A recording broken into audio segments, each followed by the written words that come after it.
Glória a Deus. Abacuque quê? Abacuque, capítulo de número 3, versículo de número 2. 3. Quantos querem a palavra de Deus para o seu coração, digam amém. Amém. Glória a Deus. Diz assim a palavra de Deus: Ouvi, Senhor, a tua palavra e temi. Aviva, ó Senhor, a tua obra no meio dos anos. No meio dos anos a notifica. Na ira, lembra-te da misericórdia. Glória a Deus. Irmãos, o livro de Abacuque é um livro bem diferente da Bíblia, além de ser um dos profetas menores. O livro de Abacuque, o enredo do livro de Abacuque, ele se dá durante o tempo do exílio. Mas diferente de outros profetas, durante o tempo do exílio, Abacuque não está no exílio, ele está vivendo ainda em Israel. Muito provavelmente que ele era um boeiro, ele cuidava de boi, e ele estava ali nas suas terras, enquanto o povo de Deus estava afastado no exílio lá na Babilônia. E Abacuque recebe esse livro, entende esse livro, e ele começa no capítulo de número 1 com uma voz de indignação. Você sabe que a profecia no Antigo Testamento, por muitos momentos, ela é acusativa. Ela não simplesmente vem com aquele aspecto de oráculo para o futuro, mas ela por muitas vezes manifesta o momento presente que eles estavam vivendo. Então, ele começa no capítulo 1 dizendo: violência, violência. Será que Deus não está vendo isso? Será que Deus não está percebendo o que está acontecendo aqui no nosso meio, né? No capítulo de número 2, ele recebe uma resposta de Deus, junto com a resposta vem o juízo de Deus sobre as nações que estavam fazendo com Israel, com que Israel sofresse. E o capítulo de número 3 é, na verdade, um salmo. É uma canção de Abacuque, que é traduzida nas nossas versões por uma oração. A oração de Abacuque.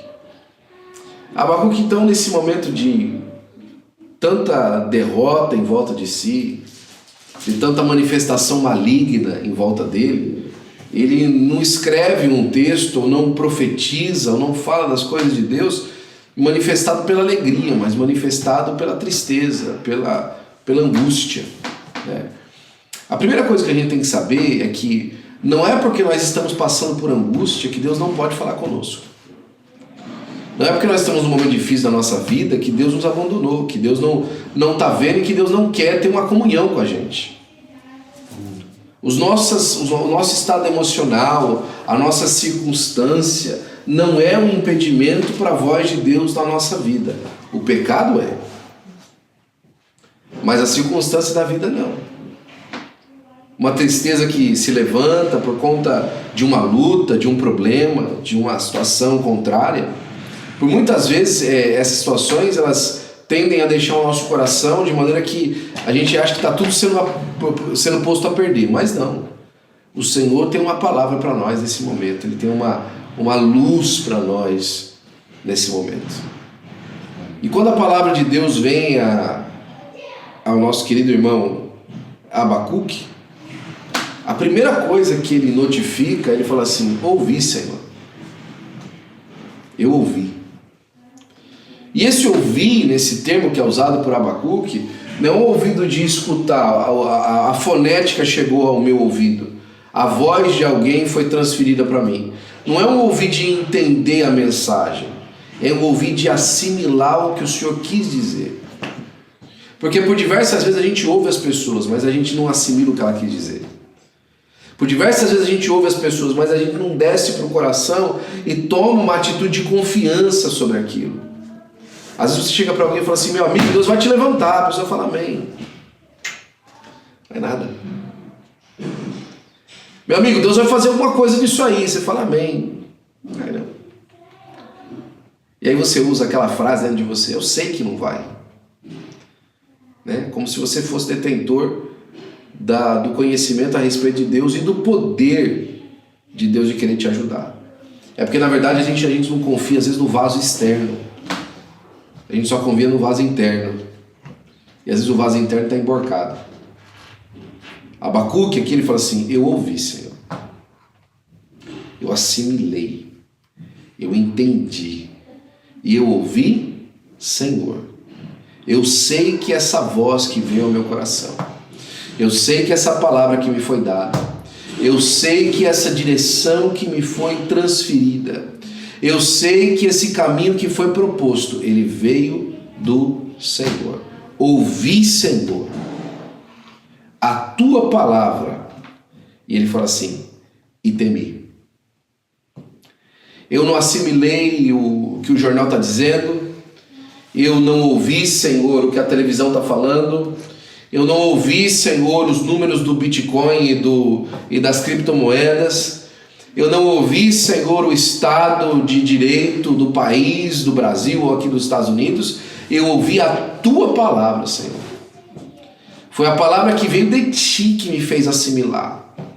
Foi a sua percepção, a sua direção, a sua opinião, a sua manifestação a respeito daquilo. Porque por diversas vezes a gente vê um assunto, a gente olha para ele e fala assim, é isso. Mas Deus no mesmo assunto fala, é aquilo. É diferente do que você está vendo. Você está vendo uma coisa, mas Deus está vendo outra. E aqui Abacuque está dizendo assim, eu ouvi, Senhor, a tua palavra. E quando eu ouvi a tua palavra, a minha reação foi uma reação de temor. Ele temeu. Ele entendeu que aquilo era um tratado da parte de Deus. Era um decreto da parte de Deus. Ele falou assim, olha, nada vai segurar. E a palavra que Deus tinha dado sobre a Babilônia era uma palavra dura. Sobre os opressores de Israel era uma palavra dura. Ele falou assim, olha, eu ouvi a tua palavra e quando eu ouvi eu falei,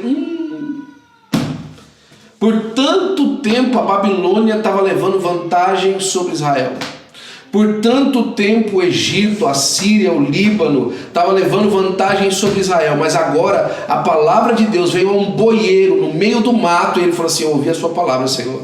E eu falei, esse pessoal aí vai se ver com o Senhor. Olha, você hoje precisa de tomar essa palavra de Deus para o seu coração e entender que as suas circunstâncias que por tanto tempo têm vencido você, essas questões que você coloca diante de você, que tem vencido você, esses problemas que têm te afastado do Senhor, hoje eles ouviram a palavra de Deus e falaram assim, isso aí está para acabar ainda. Olha, isso aí vai ter um fim, isso não vai continuar assim, isso não vai ser, não vai ficar desse jeito. Eu ouvi, Senhor, a tua palavra e temi. Há um esquema, um projeto, um trabalho, uma palavra, uma ideia, uma convicção, um decreto de Deus que faz com que todas as outras palavras se diminuam para que a palavra de Deus se manifeste para a glória do seu nome. Eu ouvi, Senhor, a tua palavra e eu temi. Essa é a grande realidade. É a mesma realidade de Gideão. Gideão está sozinho lá. Mas aí Deus fala, homem valoroso, o Senhor é contigo. Mudou essa perspectiva de Gideão. Está lá Moisés apacentando as ovelhas do seu sogro de trás do deserto. Se o deserto é um lugar ruim, já imaginou de trás dele? Deus vê Moisés e fala assim, Moisés, eu desci aqui, vou livrar o povo e escolhi você. Mudou a circunstância. Decreto de Deus, né? Daniel, Abraão, Jacó, Davi, eu te tirei de trás das malhadas e dei um nome para você grande, como o nome dos grandes sobre a terra. Mudou. Um decreto de Deus, da parte de Deus, que muda a circunstância. Eu ouvi, Senhor, a tua palavra e temi. Eu ouvi, Senhor, a tua palavra e me deparei algo que eu não tinha imaginado, algo que eu não podia nem imaginar que estava acontecendo, algo que eu não entendia que podia ser certo, né? E aí ele fala assim, aviva, Senhor, a tua obra no meio dos anos. É um pedido de Abacuque. Ele ouviu a palavra e temeu. E aí no ponto e vírgula, que isso aqui na poesia era como se cantasse junto ou se estivesse dizendo a mesma coisa. Se eu ouvi o que a palavra que Deus está dizendo e temi, o que significa isso ao mesmo tempo é que o Senhor está para avivar a sua obra. O Senhor está para levantar um novo tempo. Se essa palavra veio como decreto quanto às circunstâncias, isso ao mesmo tempo significa que algo tremendo da parte de Deus, alegre, feliz, vigoroso, cheio de vida, está vindo em direção àqueles que ouviram a palavra de Deus. Aviva, ó Senhor, a tua obra no meio dos anos. É interessante isso aqui, Porque a palavra que Jeremias tinha entregue até o povo lá no exílio era uma palavra de 70 anos de cativeiro. Era uma palavra de 70 anos de dificuldade. Mas aí a palavra de Deus fala que no meio do tempo, quando bateu 35 anos de cativeiro, houve um decreto da parte do rei da Babilônia que libertou o rei Jeoaquim, que estava preso. Quando ele fala assim, aviva a tua obra no meio dos anos, era o sinal de esperança, de renovo de esperança. Porque a esperança demorada adoece o coração. O Senhor quer dizer para você hoje que hoje Ele está visitando o meio da sua circunstância, o meio do tempo dessa prova que você está passando, o meio da travessia do deserto que você tem atravessado, para que no meio dessa travessia o seu coração seja cheio de alegria, dizendo assim para você, você está mais perto do fim do que você estava no dia de ontem, você está mais próximo do fim do que você estava no dia de ontem, e hoje o Senhor te fala, eu estou com você no meio da caminhada e te dou alegria no meio desse tempo da sua espera para a vitória final. Glória a Deus. Aviva, Senhor, a tua obra no meio dos anos. Ele fala assim, no meio dos anos a notifica. Manda lá um sinal para ela. No meio dos anos dá uma batidinha na porta e fala assim, tá tudo bem aí? Notifica ela. Olha, chegou na metade, hein? Olha, já foi uma parte, já cessou um tempo, já se foi uma etapa, já passou uma estação. Daqui para trás não mais, agora é daqui para frente. Glória a Deus. Daqui para trás não mais, agora é daqui para frente. Deus fala assim para você hoje, se você conseguiu chegar até agora, eu te ajudo a chegar até o fim. Se você caminhou até agora comigo, hoje eu desço aqui para te dizer, eu caminho com você até o final, para a glória do nome do Senhor Jesus Cristo. E eu quero começar a terminar. Última parte desse verso. Na ira, Senhor, lembra-te da misericórdia. Sabe o que estava sobre Israel nesse tempo? A ira de Deus. Eles estavam sendo vítimas, se a gente pode dizer assim. Eles estavam sendo alvos da ira de Deus.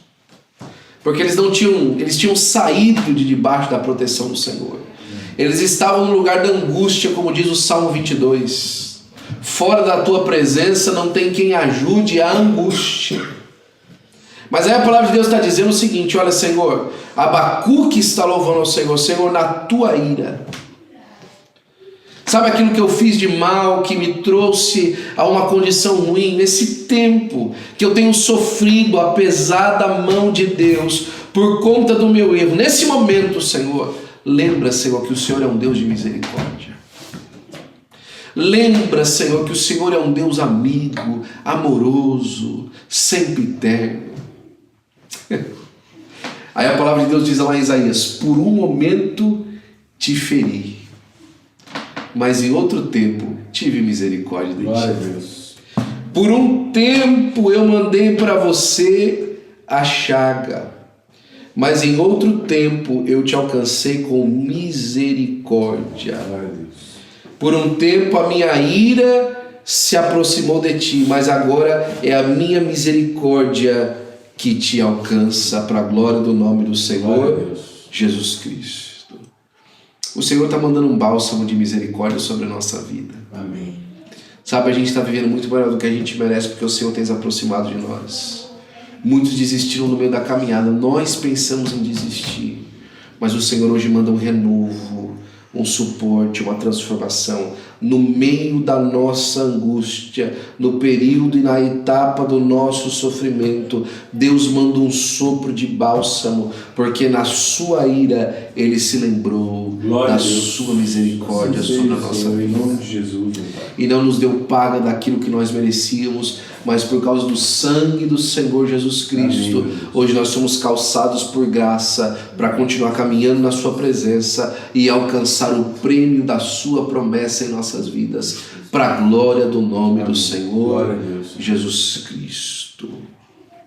É por isso que no final desse salmo, lá no finalzinho mesmo, o nosso querido irmão, ele fala assim: olha, Senhor, é incrível, né? Portanto, ainda que a figueira não floresça, nem haja fruto na vide, o produto da oliveira minta, e os campos não produzam mantimento, as ovelhas da malhada elas sejam arrebatadas, e nos currais não haja vacas.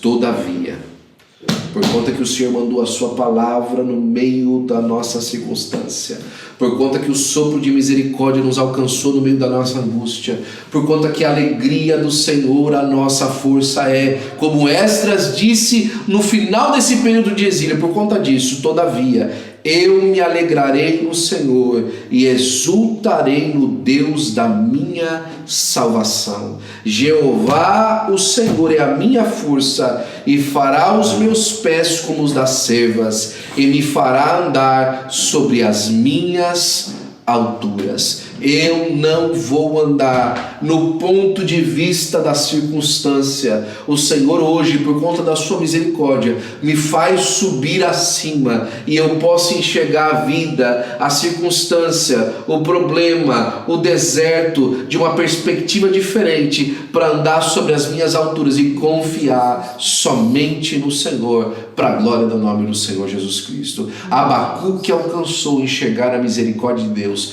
e eu e você, por causa do sacrifício do Senhor Jesus Cristo sobre a nossa vida, também vamos alcançar, ver a vida numa perspectiva diferente e alcançar a bênção de Deus sobre nós, para a glória do nome do Senhor Jesus Cristo. Fique de pé, por gentileza, nós vamos orar nesse momento.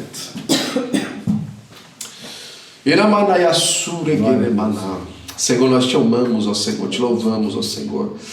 Te agradecemos, ó Senhor, Pai, pela tua palavra, Senhor. Te agradecemos, ó Senhor, Pai, pelo teu perdão, Senhor, pelo sacrifício do teu Filho Jesus, ó Senhor, pela alegria, Senhor, Pai, de sermos um só coração com o Senhor. E por mais, ó Senhor, Pai, que as trevas militem e nos tentem derrotar, com Cristo nós iremos andar, Senhor. Nós vamos andar contigo, Senhor. Nós vamos falar das tuas coisas. Esse lugar vai se encher das almas, ó Senhor. As nossas finanças, ó Senhor, vão ser alcançadas pelo Senhor, Pai. Os nossos sonhos nessa terra serão cumpridos, tudo isso, porque hoje o Senhor visita, Senhor, no meio dos anos, ó Senhor, o Senhor visita a sua obra, e o Senhor agora traz vida, Senhor. O Senhor traz vida, traz bálsamo, traz unção, traz prazer, ó Senhor, Pai, a vida e a caminhada, Senhor, Pai. O Senhor hoje muda, o Senhor hoje passa a etapa, Senhor. O Senhor hoje vai à frente, Senhor. O Senhor hoje muda a circunstância e o problema e nos faz desfrutar de Ti. Para a glória do Teu nome, Senhor, nós te pedimos agradecidos, em nome de Jesus. Amém.